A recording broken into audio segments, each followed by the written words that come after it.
much instability, so much that we don't understand, that we don't know. For me, growing up, it was, a lot of you guys know my mom died giving birth to me. Then my dad remarried. Then my stepmom died in a car accident when I was 9. Then my dad got married again.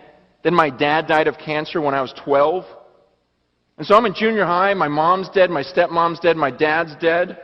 The only close relatives I had were my aunt and uncle, George and Sandra. And then when I was in high school, they got in a fight. And my uncle George shot and killed my aunt. And then stuck the gun to his own head. Killed himself. So I'm 16 years old. And this is life to me, going, man, what's next? Everything seems to be falling apart. And we get a little worried. We get a little scared. And this is what Christians do. You know, they try to serve God, but then things get a little rocky. And things get a little unstable. And so we go, okay, that was nuts. I don't want to live like that. Let me hold on. And this is your routine. This is what so many people do. They go, you know what? I'm not going to try anything crazy. I'm just going to sit here and I'm just going to hold on. And this is what you look like. You just go, this is what people do. You know what? I'm just going to have my nice little family. We're just going to, we're just going to keep to ourselves. We're going to live in a gated community. I'm going to homeschool my kids, make them wear helmets everywhere. I'm going to, I'm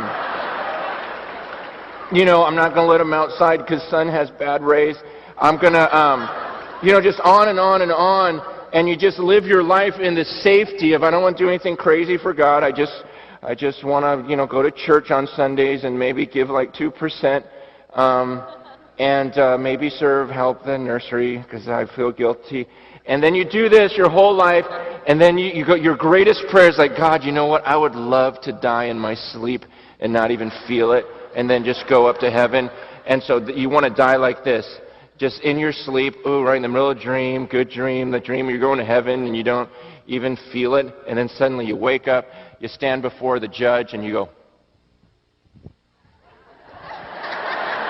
now, if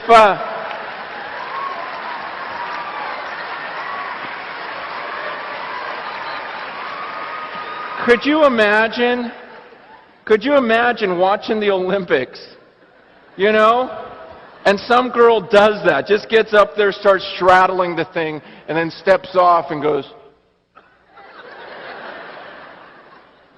what is the judge supposed to do on the card? You see, and to me, I go, man, that's the routine that so many Christians are headed for. That's the routine, the boring, I do nothing crazy because I don't want to fall. That's the routine that they're going to live, and then one day it's going to be a shock because they're going to step off that balance beam and realize they're standing before the judge. They're standing before the judge, and you think he's going to look at that routine and go, wow, well done. Well done. You lived the safest life possible. You didn't slip. You didn't fall. See, that's not the life that God's called us to. That's where the majority will head. But I don't want to go where the majority goes.